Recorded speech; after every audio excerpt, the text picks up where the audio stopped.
Salut, salut, bonjour, bonjour, bonsoir. C'est Congo News 24. Nous sommes encore aujourd'hui pour vous présenter cette émission sur notre beau pays, la RDC. Comme d'habitude, toujours avant de commencer, nous disons merci à Dieu, nous disons merci à nos chers abonnés et téléspectateurs qui nous suivent partout dans le monde et en RDC. À l'ordre du jour, chers téléspectateurs, contradiction, message de Fayoulou sur la gratuité de l'enseignement. Donc, contradiction de message à Fayoulou pour la gratuité de l'enseignement. Alors, tout qu'on développe une émission à Bissot, et puis les sous,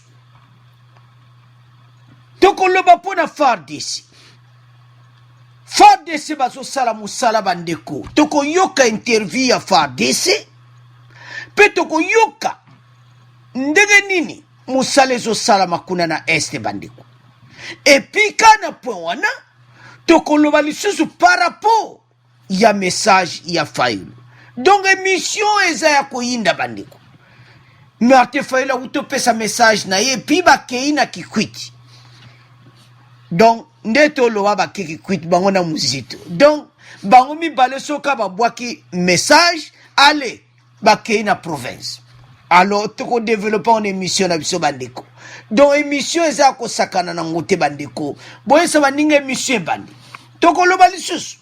Les avoirs des syndicats Dokolo, Bandeko, Eza Moboulou, Doba voir na ye, Bandeko, Eza Gélé, Bandeko. Tout qu'on discute une émission à Bisso. Les avoirs des syndicats de Kolo et sa femme, gelés provisoirement en Angola. Toko discuté en émission à Bissou. Alors, chers téléspectateurs,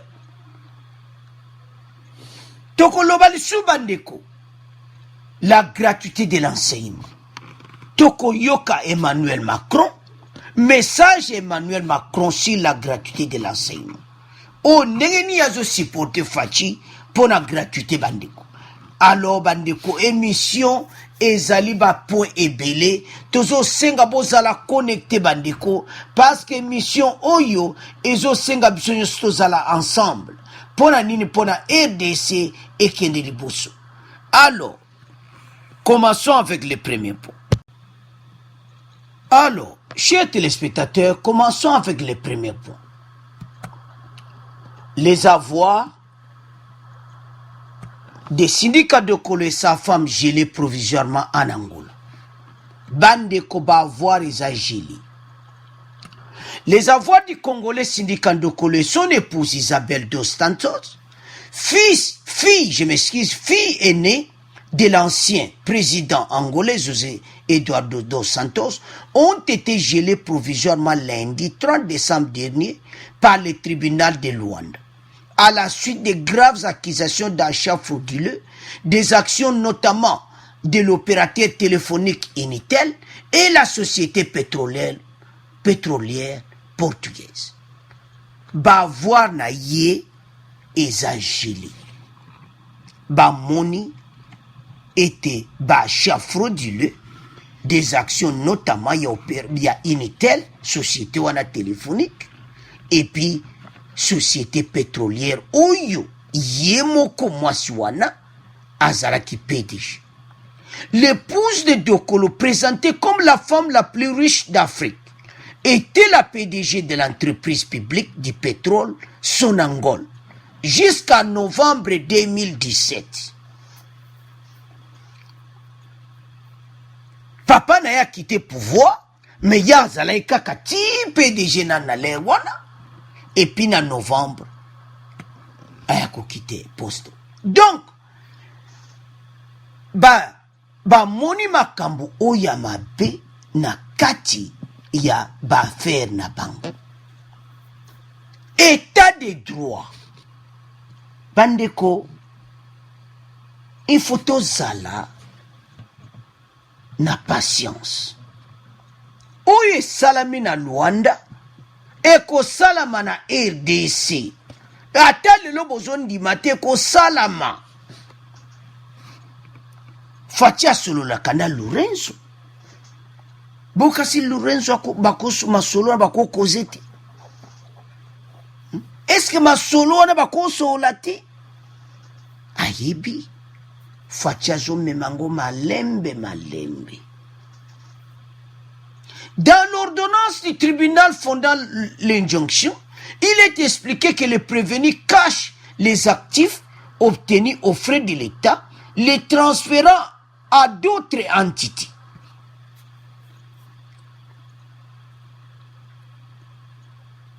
Donc, bakangi baona makambo ebele. Il cache les actifs obtenus aux frais de l'État, bazo transférant na ba entité mosusu. Ba moni bango bakangi, ba voir na bango, ba compte bancaire, makambo ebele. Sono tala ba Congolais. Soki bazoloba batiki la Kabili batwana nyonso bas malembe bandeko l'état de droit ekosala. Fatia za très intelligent côté wana. Ozo mema kamuna Brital oko bebisa. Omona Angola Lorenzo azaki presete le rakoti malembe. Lorenzo a du pouvoir malembe. Eduardo azaki neka wana na lo Angola. Azalaki na 2017 avant de kaka wana. Malembe. Lelo Eduardo azawapi. Ba Congolais botika kozala presse bo pousser Fachi. Au-delà ba limite pona ba discours wezo bimandenge na ndenge. Fachi azana time na ende azotamsa makambu na ye. Ba vérité nyonso ebata menke kobima. Fachi se Dieu mutatia ye wana. Eza ba preuve tozo ya na poana. Na discours ya Martin Fayulu, tozo ya na ba poana nyonso.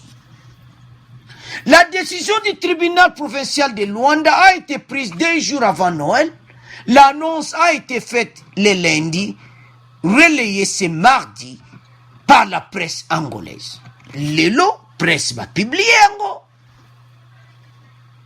État de droit. Moi, j'ai l'espoir, en tant que Congolais, na linga kamboka nanga, que oe salami na Luanda et ko salama na RDC. Bako poursuivre. Moi, c'est à Dokola Ndima quitté. Andima quitté. Isabelle Dos Santos, Andima quitté. Isabelle, la fille aînée. C'est la fille aînée de l'ancien président. Moi, c'est à Liboso. La fille aînée d'Eduardo Santos.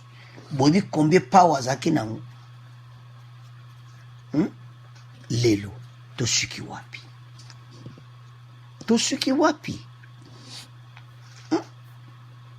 Malembe, ba situation nyonso. Oye salame kuneko salame pana biso. O nyonso bozo yoka wana. Oyo nyonso wana bozo yoka fatia implant. Ba américain baza wana tututu, ba européen baza wana tututu, bazo mona scénario nyonso. Pourquoi France a koti mutune nyonso na kati ya gratuité de l'enseignement? Tozo yana poana.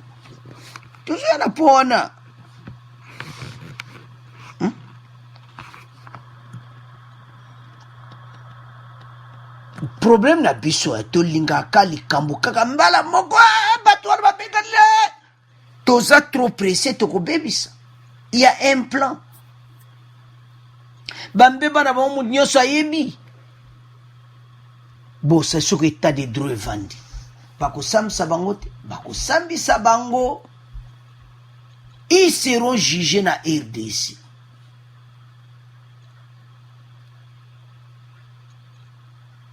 makambo toloba ba congolais boya comprendre pourquoi tozoloba na émission oyo na makambo oya dokolo oyo salami na Angola parce que sala me pa na biso.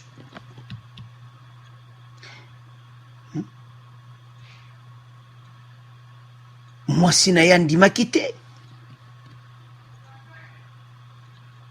mwana Dos Santos andima ite ke makambo ekoko salama ndenge moko pe bato wana nyonso basalambe bana EDC bango bakondimaka te bamona kake baza supporter so koma d'une manière une autre ekosalema. Mais problème na biso ezani poto koma lokola Angola nde bozomo ba mibeko zo koya boy ba jo jele ba voir ya mwana président pour makambo to koma lokola bango ezo senga to longola pe motema mabe to travailler dans l'unité makambo o esalami na Luanda esalama pe na RDC pays na biso makambo nyonso ezala te yango bandeko état de droit ou ezana Rwanda ekosalama pe na RDC bino bokanisi vraiment Facinde ngakenda Rwanda plusieurs fois wana bateko beta masolo te na Lorenzo basolo la me masolo wana sengano to yebi to vanda nye to tika précis oye salami oyo to yaki poto pesa bino rapport ki tala na Rwanda état de droit ba gelé ba voir ya mwasi ya dokolo na dokolo pona nini ba mona ki biloko moko état de droit lokole si evande na Rwanda ba tala makambo salami et para biso pe ko salama totika ndenge président na biso azomema malembe tokokoma. À vous de commenter na premier point tokomoleka na deuxième point na biso. Alors chers téléspectateurs tokomi na point na biso ya Martin Fayulu. Le message de Martin Fayulu à la nation mpobo mona ke Fachi a libéré liberté, motunyon so aleka na télévision, apé sa message na yi. Donc wana kutu nana remercier ta Fachi. Donc liberté yangoana. C'est ça pays nenge tambola. Alors, na message ne bandeko, a toko tia message ni mobimba te passe motunyon so, ase ayoki message na yi. Mais toko yokende point par point, total ba contradiction ni nezana ba poana total ba félicitation ni nezali total ba point nini o ya lobby pona mboka na biso po elaksa ke vraiment congolais soit na posa mboka na ye o lobby le mal o lobby le bien mais to yoki le mal mingi to yoka le bien ti o ya est to banda na pona ya bini na point Beni ya lui baza ko égorger bandeko na biso de tueries chaque jour mutu nyonso aye message wana Beni est-ce eza kitoko ko rappeler yango l'air nyonso et pas bandeko wana Beni passe message à la nation eza te kazo pesa interview pour l'opinion internationale eza message ou azo pesa pas ba congolais pona ndeto ko na fin d'année. On s'attendait qu'à le voilà bandeko ndenge makambo nezo lekana est to yebi ba manœuvre na bango mais tous en a confiance et te musala far de se bazako sala bako avancer pe bako gagner wana ndenge peuple azai ko zele pa Martin Fayulu mais peuple azu yango te peuple azu kutuba passe les juges et ça le kolanga na na pota ozo sangata la pota na wana ta la pota no wana ta no wana donc ozo tia lisuba passe likolo ba passe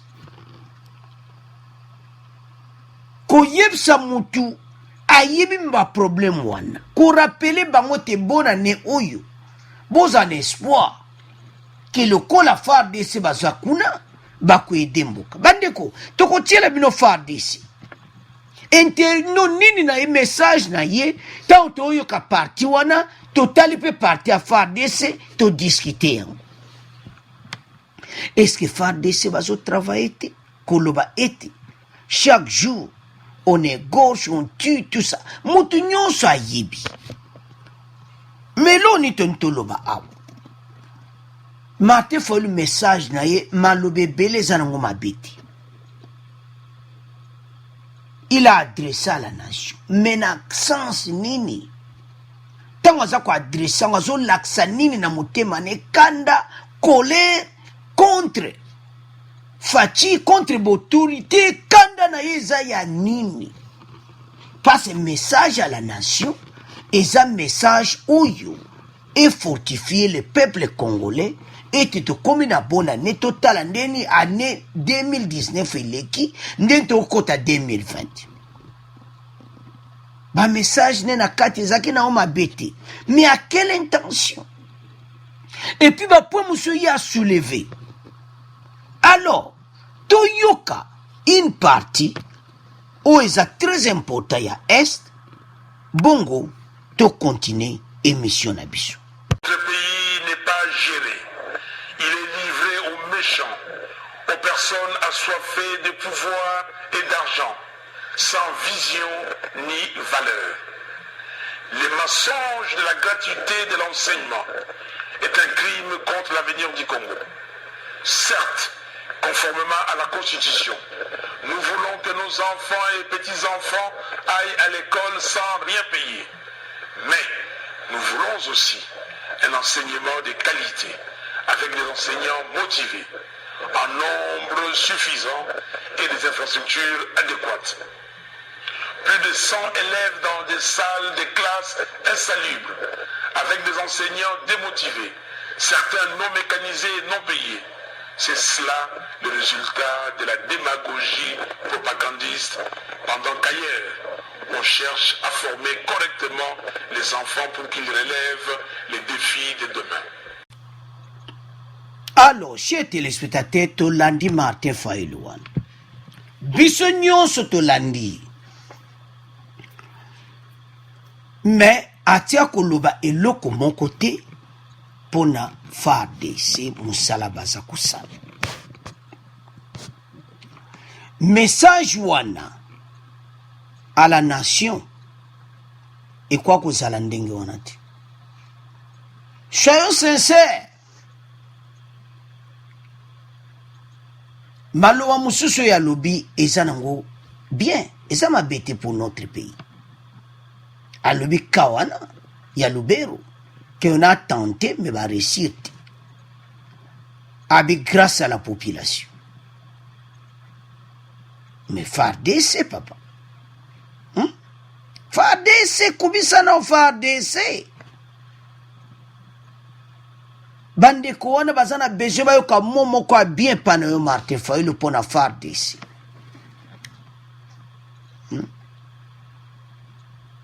FARDC bazo sala musala bandeko. Bazo sala musala. Basali interview bandeko. Martin Fayulu bata momo ko pona bango. Tozo yana pona bozubo yo kayango. Parce que tu ne peux pas point. Martin Fayulu FARDC. Après tu le Martin Fayulu la gratuité de l'enseignement. Tozo yana pas point. Allo bien. Malo mususu. Il a dit encore sur le deal entre le président de la République et Joseph Kabila. Mais pas les Congolais Tolobani. Parce que Moutoumota zana preuve ya deal wana. Awa tozo défendre te, a toloba la vérité, rien que la vérité. Peuple congolais deal nini ya yibi. C'est l'alliance FCC cash. Badilwa musu bandiko. Tuzolo makambo to yebite. Tuzolo makambo to monite. Personne jusqu'à présent toujours kabazo yebsa peuple qui a un deal.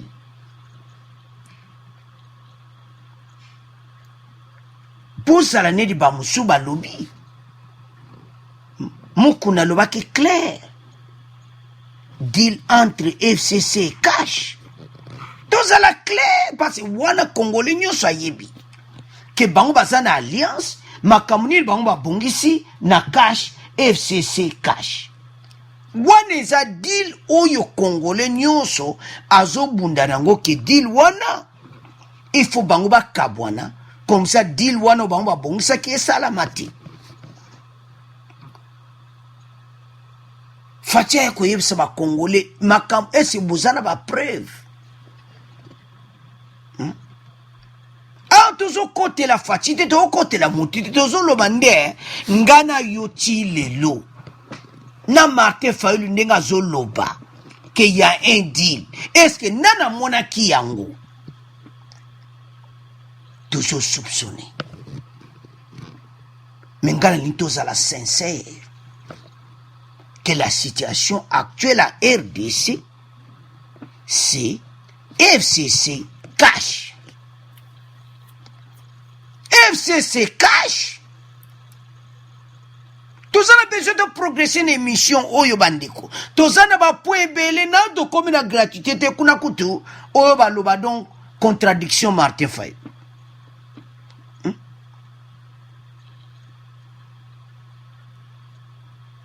les deals biso toyebi FCC Cash o wana tili loba lobaka mutu nyonso alobaka ngo me mutu atia komona yango azate tozona makambo tomoni te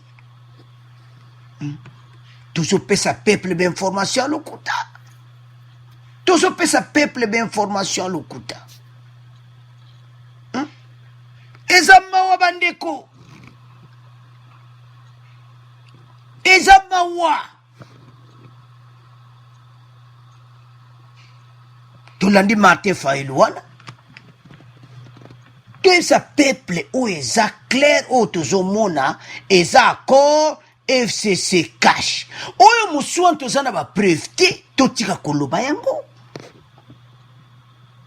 moto aza na preuve ayebisa biso biso tant toyaka nde toloba na Congo News tolo makambo eza na bapreuve tomonaki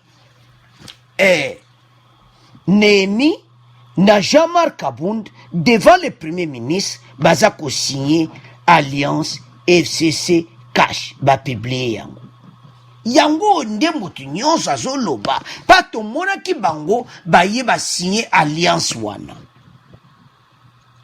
bamoni ke makambo ona alliance yango eza kitoko te peuple abanikolo mais oh Martin Fayulu utoloba wana mutu nyonso pa alobaka ngo oh que président avec la Kabylie tout ça mutu mota tia komona yango alors totika kolo makambo eza na bapreuve te o toza na bapreuve eza FCC Cash alors kaka na maloba tozonga sikonde bazobomaka mais message à fin de l'année et si opesi liloba mo po ndenge ni FARDC azosala mosala olobiti alors chez téléspectateurs tokozonga leso na Fayulu mais tokenda na point ya FARDC bino boyoka FARDC bongo tokozonga leso epa ya Fayulu tokende siko na point ya FARDC chez téléspectateurs FARDC bazosala pena mosala bazosala mosala kitoko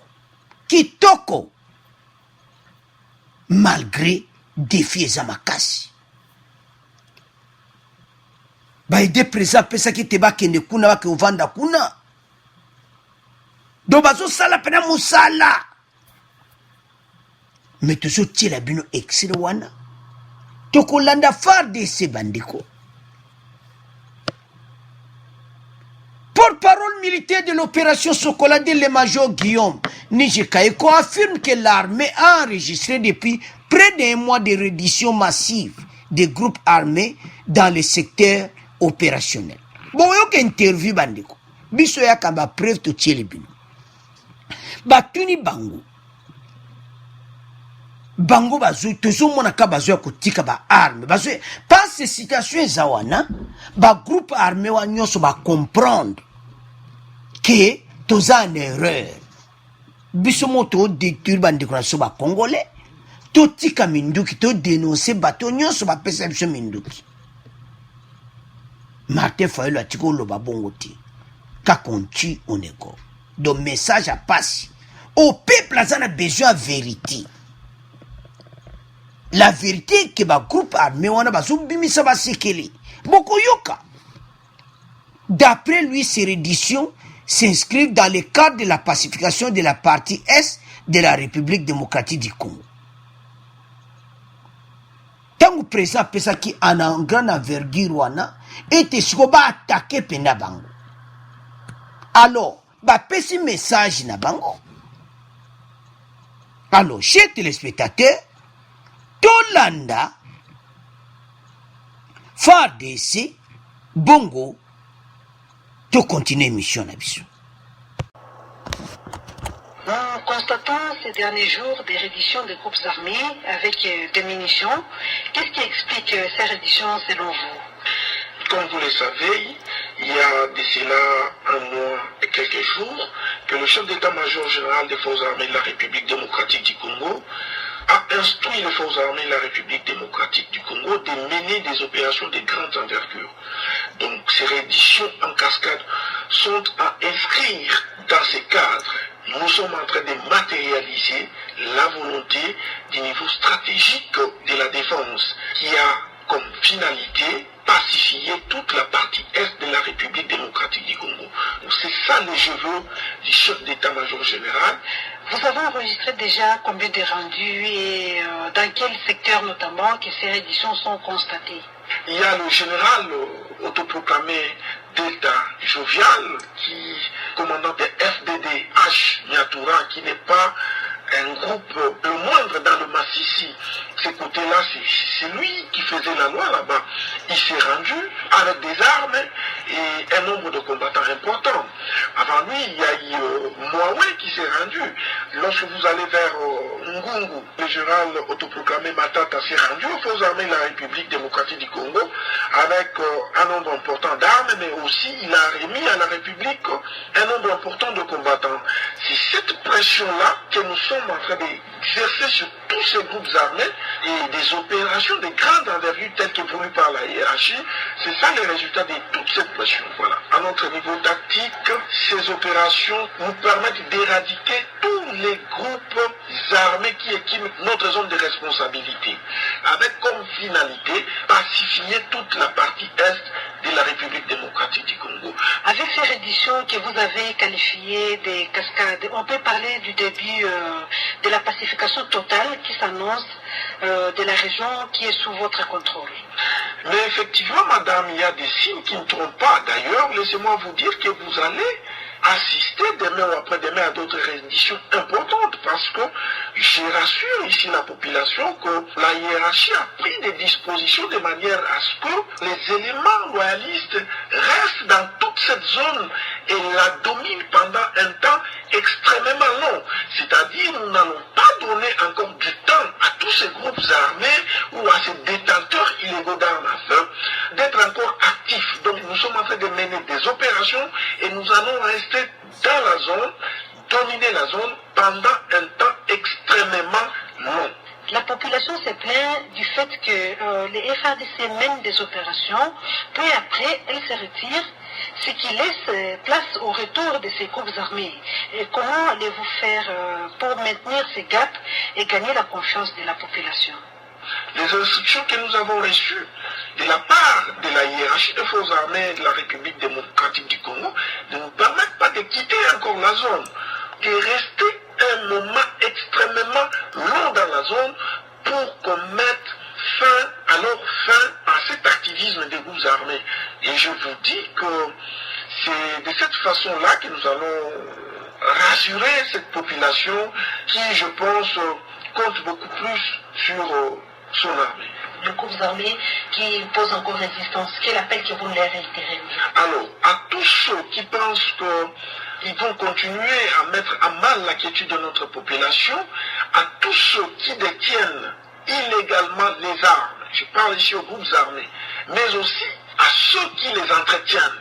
Je pense ici aux leaders des différentes communautés, aux politiciens que ce temps est révolu. Nous, en tant qu'armée loyaliste, nous avons reçu les instructions de la part du commandant de la hiérarchie des forces armées de la République démocratique du Congo de mener des opérations de grande envergure comme l'a voulu le général d'armée Malamoussessi. Alors, chers téléspectateurs, tout lundi FARDC. Balobi était banda qui n'y a grande envergure. Ba groupe ba bani ko bima na samba. Bazé belé bazo bima. Ba monique to bima ça ba sekele ya ADF comme ça ba attaquer ADF pour bango pina ba ba paya o ba olinga ba balkaniser pays na biso. Makamo Martin Fayulu lobi na discours monsieur ezama bete. Mais problème na ye azana kanda ya fachi. Tango zo laksa kanda wana peuple azomona makambo zo loba ikomi na se ya kanda. Mais tango zo loba ngo pena na peuple à l'aise, otia peuple bonne année, bazo fêter bonne année dans la paix, armée na biso zo ko sala, mayel na bango nyonso makambo so lobi ne kitoko. Maloba ne muso lobi na ngweza na ngo bien. Mais le col azana haine, message n'est qu'au passé pena qui to côté na peuple. Parce que zo laksa déjà kazana kanda. Chers téléspectateurs, to landi biso nyonso wana FARDC. Ba pesi message n'est pas bon batikali. À tous ceux qui pensent qu'ils vont continuer à mettre en mal la quiétude des populations, à tous ceux qui détiennent illégalement les armes, je parle ici aux groupes armés, mais aussi à ceux qui les entretiennent. Je pense ici aux leaders des différentes communautés, politiciens, et ce temps est révolu. Parce que FARDC basiba yebi na ba politicien wana, o baza lié na bango. Au libiso ni na moment oyo, Martin Fayulu na message ne fallait pas aslier ça, peuple qui va soutenir FARDC. Mais tant que tangi FARDC te salinga pasi. Basa kukufa pona pays. Martin Fayulu loba emo, ata emo de fin d'année. So taliba présent nyon soit monde. Tant baso pesa message à fin d'année, baso kansa toujours l'armée. O baso bunda pona peuple. Mais la façon le bien FARDC na MONUSCO na bolandi. Kitoko pendati. Kitoko te na message à fin de l'année. Mais évitez bino so moment na ngondini. Alors les apassi chers téléspectateurs. Eza pasi. Tozolinga mboka na biso échanger mboka comme kitoko dans la paix, dans l'unité. Tout travailler ensemble. RDC kende liboso. Mais toko ko avancer te, ceux qui toza ko yokana te, ceux qui ba désordre déjà entre biso, pays et ko avancer te bandeko. Eza pasi. Toko ko avancer bongo te. FARDC nde bozo monana baza ko souffrir. Baza ko souffrir. Mais Martin Fayulu a tiko loba momo te pona bango. Fortification. Ndinga mbongo alobaki na peuple. Ambongo yipsi peuple ke. Tu y manœuvre na bango balkanisation. Mais tu bete. Batouana bako finir. Eko simbate. Parce que RDC tozaï ni population boza la veiller. Sobo moni boye sa FARDC. Ijango malobe fallait ko loba na peuple. Ete bo sobo moni munguna boye sa FARDC. To yebi biso nyonso pasu ezakun. Alors, chers téléspectateurs, tu tires point à FARDC. Tu yoki Martin Fayulu point à FARDC. Tu yoki pe FARDC bango moko. Tu tika on a bino sikobo commenter. Maloba Martin Fayulu la lobby. Maloba FARDC ba lobby.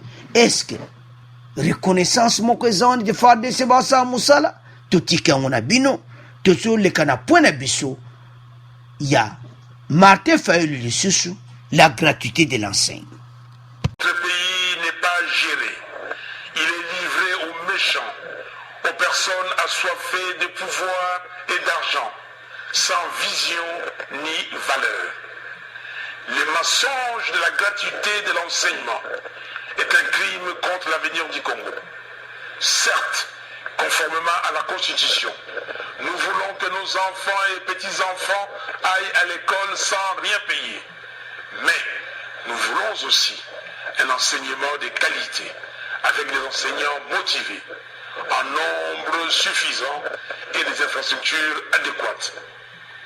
Plus de 100 élèves dans des salles de classe insalubres, avec des enseignants démotivés, certains non mécanisés et non payés. C'est cela le résultat de la démagogie propagandiste, pendant qu'ailleurs, on cherche à former correctement les enfants pour qu'ils relèvent les défis de demain. Alors, chers téléspectateurs, Tolandi, c'était clair. Était gratuité de l'enseignement et un crime. Ah, et un crime. Oui, que ça passe. Parce que na point où il peut n'en avoir non. Martin Fayulu, on dirait problème on est. Na le malo mi bala moka le bien un peu bien que il faut enseigner tout ça, mais chers téléspectateurs, et ça mon boulot tant autant samboka oyo ozo linga yo comme président to yebaki dans le début déjà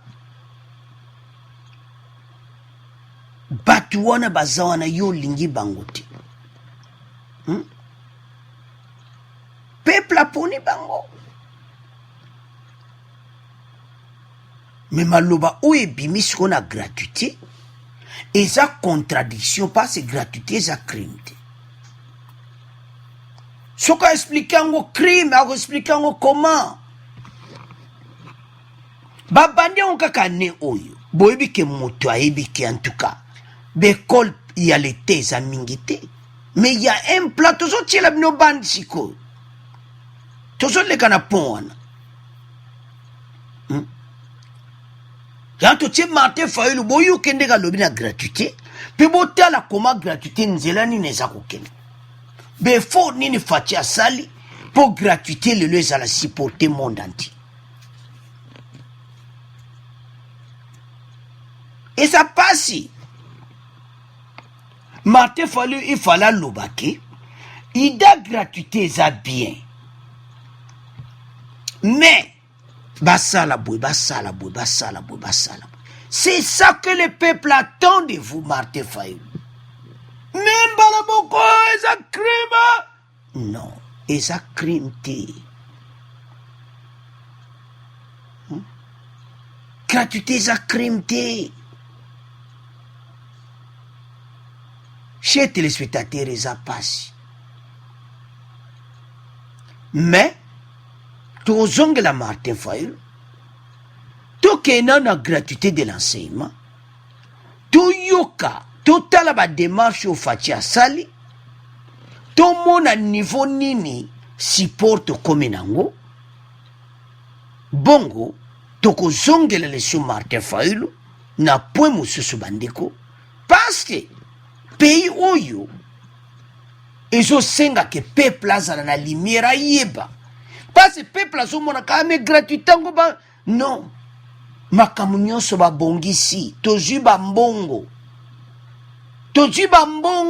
mpo na gratuité alors toleka na gratuité de l'enseignement bongo après tokozongela Martin Fayulu.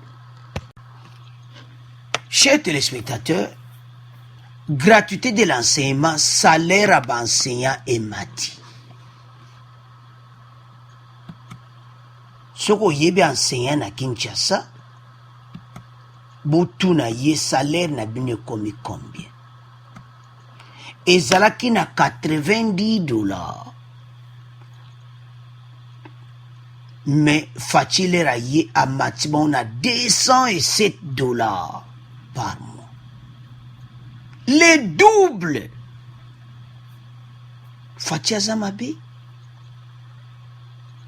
Le salaire est passé de 90 $ à 207 $ en 2019. La gratuité de l'enseignement de base, l'une des promesses de la campagne du chef de l'État, a été lancée en septembre 2019. Tous les frais ont été supprimés dans les écoles primaires, notamment la prise en charge des enseignants et du fonctionnement des écoles par les parents. Selon les rapports du CECOP, le gouvernement a ajouté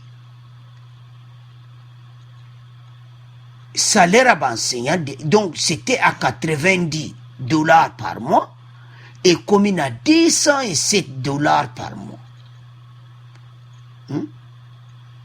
Il a procédé à la prise en charge de 34 740 enseignants non payés sur le stock de 132 613 enseignants. Cependant, le salaire dont na salaire na bango et mati bandeko to yebite nini to loba.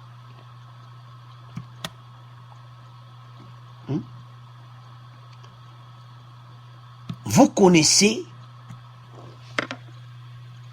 ba groupe na biso o ba travail en économie en RDC. Ba bimisi chiffre oyo pourquoi? Pona ko laksa comment? Fatia Lingi, éducation na biso échangé. Chez téléspectateurs, Fatia Djuba promesse bambongo ebele.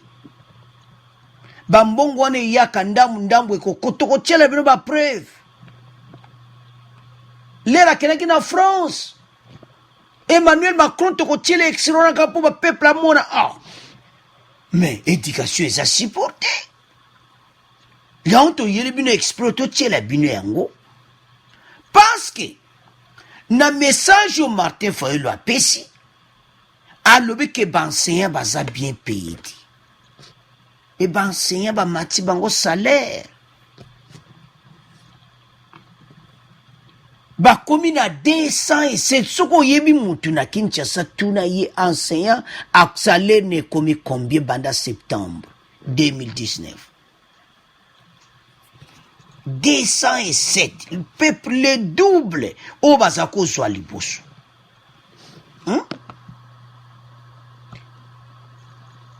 Par ailleurs, les indemnités de transport et de logement ont été payées aux enseignants des 24 chefs-lieux de province pour asseoir la gratuité de l'enseignement. Mbogo ebimina trésor public. Et puis, il a qui priorité la gratuité de l'enseignement parce que c'est ça la constitution. Mais le peuple a eu un message qui n'est pas Fayulu, qui est un crime. Bandeko, toko tika makamba bouye le kate. Toko tika makamba bouye le kate, bandeko.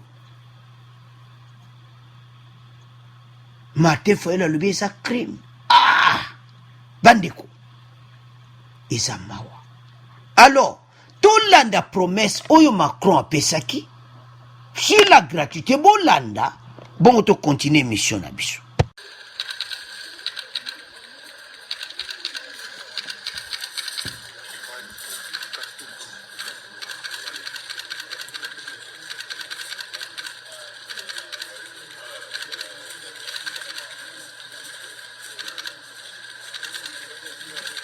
De recevoir mon ami le président Tshisekedi, qui nous a fait l'honneur d'être présent ce matin et d'être, comme vous l'avez vu, invité d'honneur et de parler, si je puis dire, au nom du continent africain ce matin au Forum de Paris pour la paix.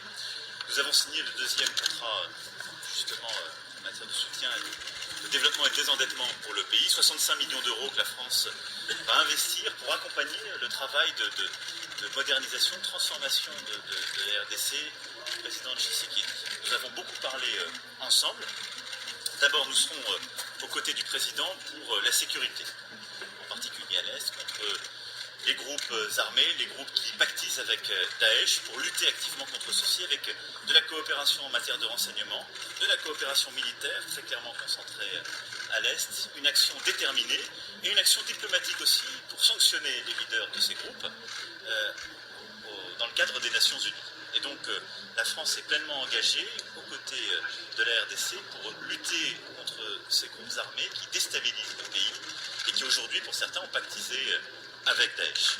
Je souhaite que tous les pays de la région puissent être engagés aux côtés du président Tshisekedi. Je pense à nos amis rwandais ou ougandais dans ce combat très important. Ensuite, je souhaite que nous puissions accompagner, dans le cadre de ce deuxième C2D, le président, dans les grandes ambitions qu'il a lancées. En matière éducative, nous allons investir au moins 15 millions d'euros dans ce sujet, pour accompagner d'abord ce formidable projet de gratuité d'éducation et en particulier nous engager sur la formation des maîtres, qui est un sujet auquel je tiens beaucoup. On mettra donc au moins 15 millions d'euros et engager aux côtés de cette coopération bilatérale le partenariat mondial pour l'éducation. Vous savez qu'avec le président Macky Sall l'année dernière, nous avons fait beaucoup en la matière. Et donc pour engager très fortement aussi le partenariat mondial aux côtés de la RDC qui a un vrai défi démographique. 2 à 3 millions de jeunes à former chaque année, il nous faut être là. En matière de santé, vous savez que la France a été présente à travers la mission Ebola, confiée au professeur Lévy, qui a fait un très gros travail ces derniers mois.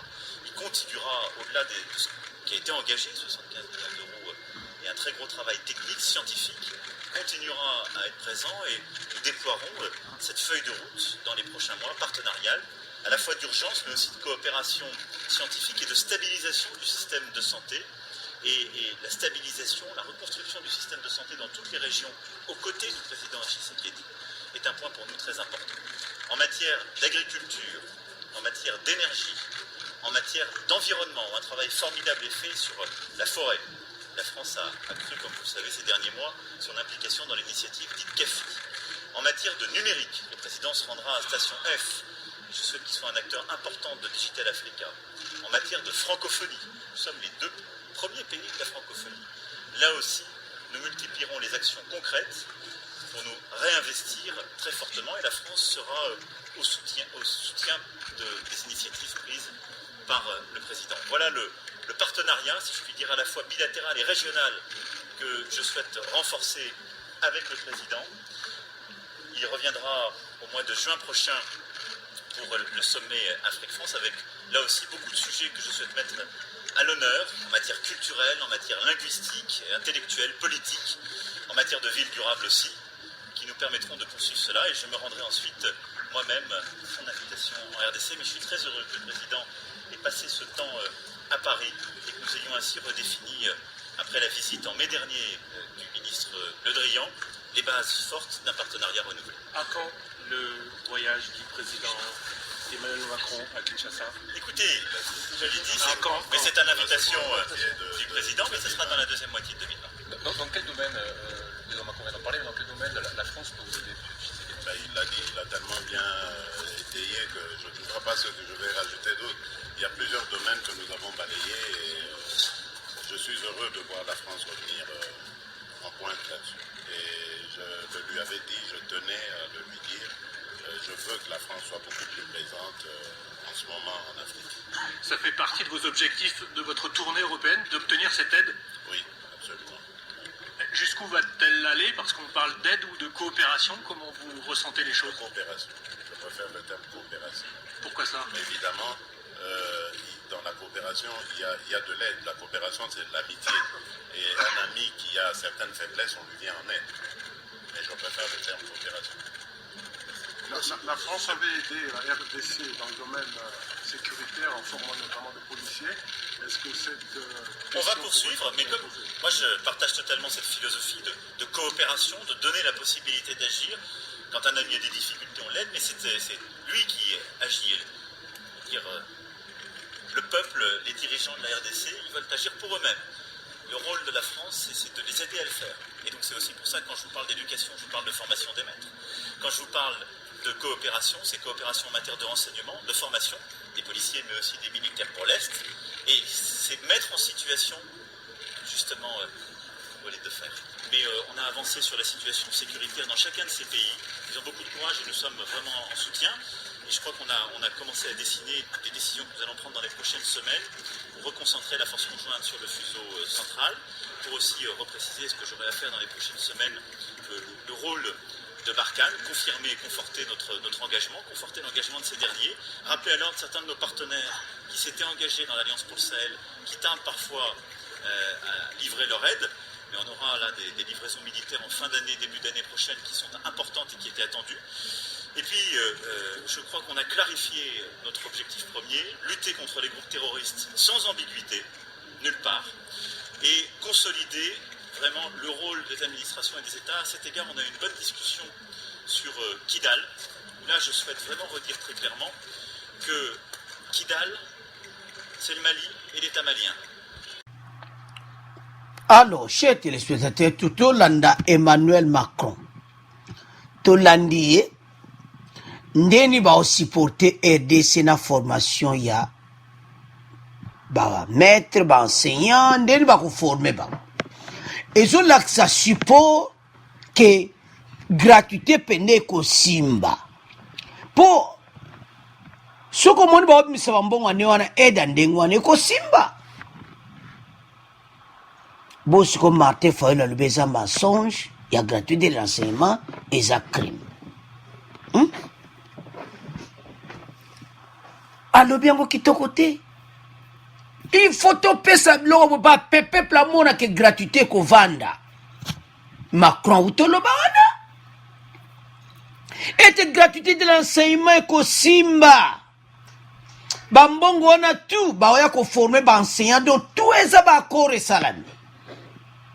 Boyo ya ko yesa ce que ça mensonge de gratuité de l'enseignement, tout ça est que eza crime.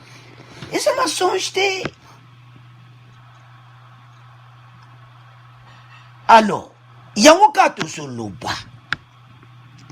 Ke akoya na maloba kitoko mazana kanda ya président de la République. Mais ça passe. Ko laksa kanda boy. Martin Fayulu tanga soloba ngozo pesa kitoko te. Tanga solo laksa vima kanda na maloba na ye. Allo bandeko, bolandi bino nyonso en Emmanuel Macron, ezakita en présent kenaki na France. Ba promesse tout apesa ki ona bandeko bambongo wana tango comme na trésor public enseignement na biso ko bonga. Passe ba miyibi na gouvernement ba se bazali susuté. Boko yoka gratuité ko tambola. Bana ba ko tanga ba no futa mbongo te.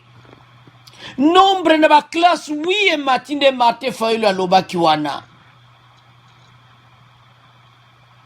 Mais parce que bandi kalaté, on va construire des écoles. Salaire enseigné mati bandeko 207. Ba indemnité de transport. Ba futa kalisu transporté. Fachi, tondi maete, qui gratuité est un mensonge? Non. Toujours le peuple à comprendre que la gratuité est un mensonge. Gratuité. Eko salama, ndenge ba lobiwa. De même point, FARDC. Emmanuel Macron lobiango. Que baza, que débisopé. Na mpona makambo eza na est bako ede biso po armée wana ba éradiquer ba groupe wana nyonso ya ADF. Parce que pour le moment toza na ba groupe ADF, toza sur na ba groupe ya biso moko o baza formé o bazo bima na katazam. Il fallait éradiquer tous ces groupes et puis ba terroristes nyonso ba bengara ba. Ay toza na kata plan. Alors, chers téléspectateurs, l'onito ntoloba awa na peuple congolais. Biso nyonso de l'ani Martin Fayulu discours na ye, to l'ani maloba na ye nyonso oya lobi, mais to yebake. Le peuple congolais makamba kitoko ezo ya liboso. Makamba bien. Makamba guerre wana tuye ko sila na est. ambongo alobaki yango ke tuwana manevre na bango mpo babalkanize pays na biso ekosimba te. Yango tozoyesa peuple congolais que la crise à l'est oyo bazoluka balkanisation ekosalama te. Parce que Martin Fayulu a bien expliqué yango pena te, mais ye azoloba yango avec kanda, azoloba yango avec colère. Discours à Martin Fayulu makambo so eza nango mabe te, mais ezolakisa kanda moko boye aza nango. Alo maloba ne nyonso ezoleka pena lisu kitoko te.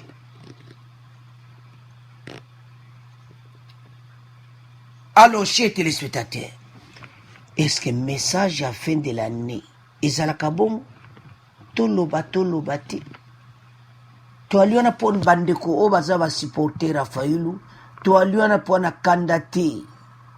Eza pour expliquer que alo makambo ebele, alternance, changement. Tout le monde a un point de changement. Tous allons net. Na point one. Et ça mawa. Et ça mawa.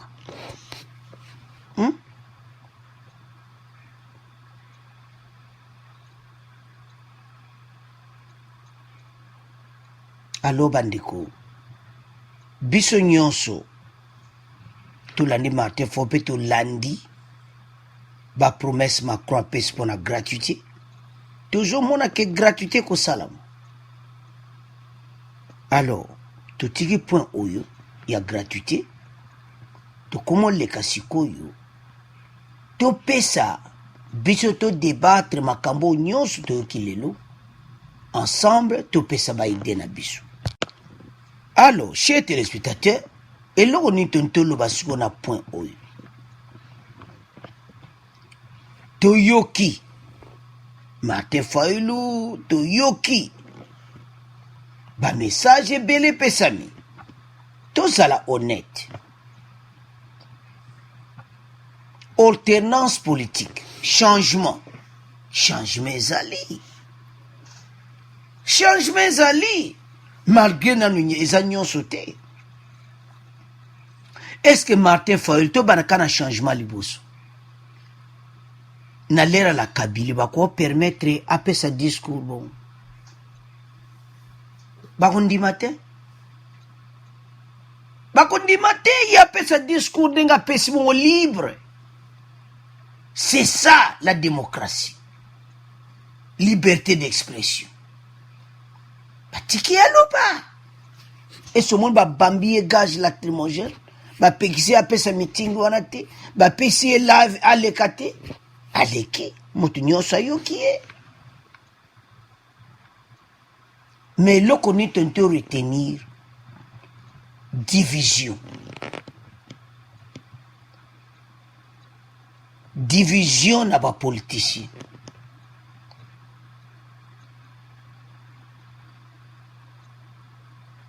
Bango wana mozito bake Kikwiti.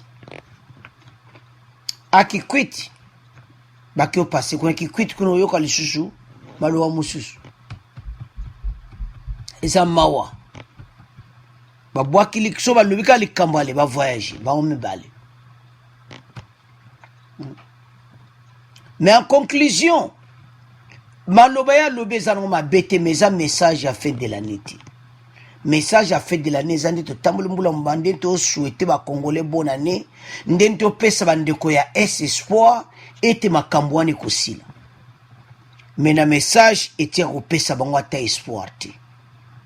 Et pesi bango ata espoir te. Au contraire,